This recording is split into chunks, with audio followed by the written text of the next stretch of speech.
More confusion today for people waiting on their unemployment payments. The UIA recently sent out an email telling some claimants they had to refile. Fox 17 problem solver Ryan Cummings is live in the newsroom to explain why this might have happened. Ryan. Guys, first some good news into the newsroom from the UIA. The director, Steve Gray, says that if you file for unemployment before May 1st, they are hoping to have your claim resolved by the end of next week. So by July 4th, that is roughly 12,000 people.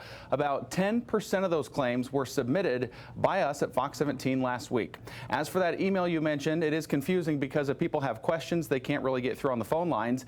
Even I am still waiting for a response from the agency on the topic. So for now, people are just reaching out to others on Facebook for help.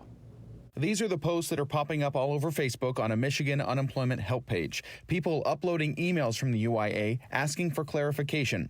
The email says you have additional quarterly wages available and have to file a new claim. That probably means that the person was qualified for a regular UI claim through the monetary determination and not PUA. Deb Fragel has helped with UIA claims and unemployment court cases for nearly 20 years. So wages for first quarter of 20 have been reported at the end of April. That was the deadline. So those are now processed through their Social Security number. She says the people who are getting these notices are receiving the federal pandemic unemployment assistance.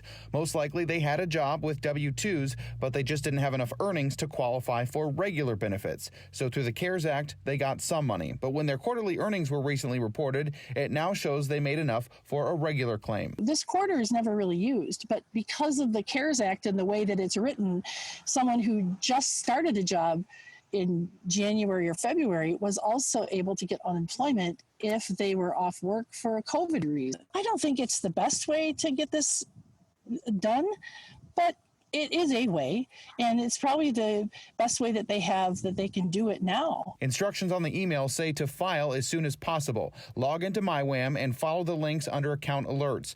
You will still be eligible for the Federal Pandemic Unemployment Compensation, or FPUC. That's the extra $600 a week that stops at the end of July.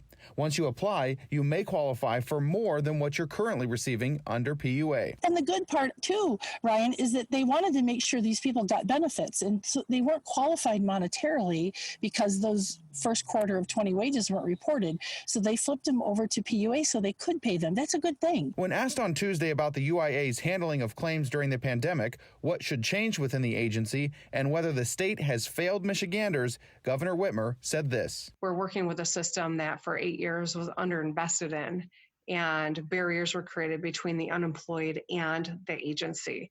Paperwork barriers giving them shorter amount of time for which they could qualify and fewer people who could.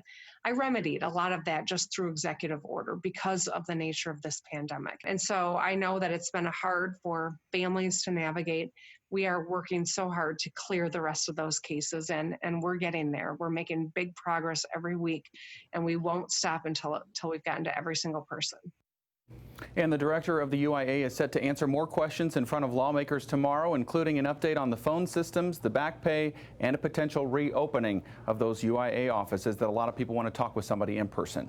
Live in the newsroom, Ryan Cummings, Fox 17 News. Yeah, thank you, Ryan. It is some good news. We'd like to hear it. If you're having trouble with unemployment of any type, you can reach out to the Fox 17 Problem Solvers. Just call the tip line, send an email, or join the Problem Solvers Facebook group.